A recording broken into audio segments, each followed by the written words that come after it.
आप कौन हैं ये डिफाइन तब करेगा कि आप किन लोगों के बीच में रहते हैं। आप किन लोगों के बीच में रहते हैं वो डिफाइन करेगा आप क्या हो। नहीं तो लोग अंदाजा ही लगाते रहेंगे, ये ऐसा है, ये वैसा है, ये वो कहते हैं ना, you are the average of 5 people you spend the most time with.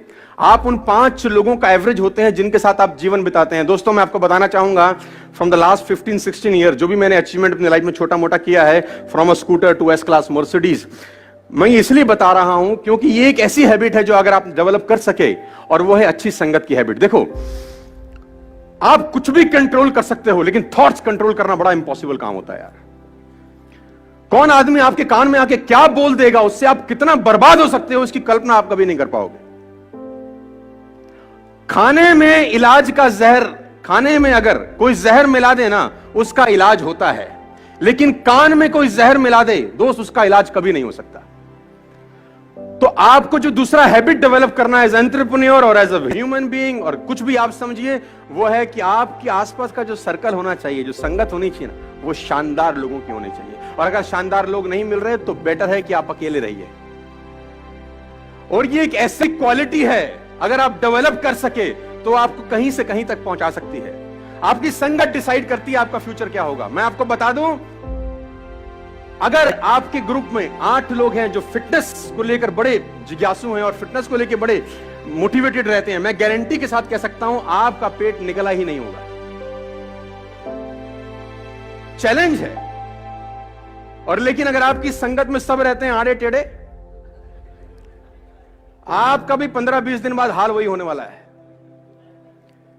A people is known by the company, सुना ना आप लोगों ने डालोगे, है ना? आदमी की पहचान उसकी संगत से होती है। देखो, और सारा का सारा खेल संगत का है। हम उस दिन भी तो सेकंड हैबिट आपको डेवलप करनी पड़ेगी, और वो हैबिट है हैबिट ऑफ गुड कंपनी। और देखो, बैड कंपनी आपको नुकसान करेगी। अब पता कैसे चलेगा गुड है कि बैड? बड़ा अच्छा क्वेश्चन है ये, किसी ने मुझसे पूछा। अब किसी के माथे पे लिखा होगा गुड है? मैं आपको बता देता हूं, बड़ा सिंपल फिलॉसफी है। जिन लोगों के बीच में बैठ के, जिन लोगों के बीच में बैठ के आपको बड़े ड्रीम्स, बड़े विजन्स और रात को नींद ना आने वाली कहानियां बनती हैं, वो कंपनी आपके लिए परफेक्ट है।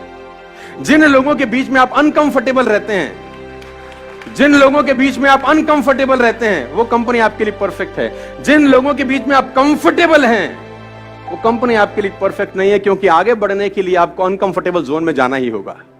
उस जोन में कभी मत रहिए जहां आप कंफर्टेबल हैं, क्योंकि सफलता और कंफर्टेबिलिटी का आपस में कोई मिलान नहीं है। सफल वही व्यक्ति होगा जो जिंदगी में अनकंफर्टेबल रहा है। You are the average of 5 people you spend the most time with, number 1। Number 2, कभी भी अपनी लाइफ में अंदर आप एंटरप्रेन्योर हैं, आप धंधा करेंगे, आपके कंपटीशन में भी बतेरे सारे लोग आएंगे। कभी भी एक बात गांठ बांध लीजिए, किसी भी सफल आदमी की बुराई मत करना अपनी जिंदगी में, आप फेल हो जाएंगे सर। मैं आपको अपना एक्सपीरियंस बता रहा हूं फ्रॉम द लास्ट 15-16 ईयर्स। कभी भी सफल आदमी की बुराई मत करना, क्योंकि आप बुराई सफल आदमी की नहीं कर रहे होते, उसकी सफलता की कर रहे होते हैं। हेलो, आप बुराई किसकी कर रहे होते हैं? सफलता की। और सफलता सुन रही होती कि मुझे बजा रहा है ये, सफलता बोल रही है इसके पास जाने की जरूरत नहीं है। भाई, कभी भी जिंदगी में किसी सफल आदमी की बुराई मत करें। Always join a harder group, they will take best of 2। हमेशा हार्ड ग्रुप में ही रहिएगा सर। आप उस ग्रुप में रहिए जो आपसे हार्ड निकलवा सके। वो स्मार्टर ग्रुप में मत रहिए कि जहां आप सबसे स्मार्ट हो।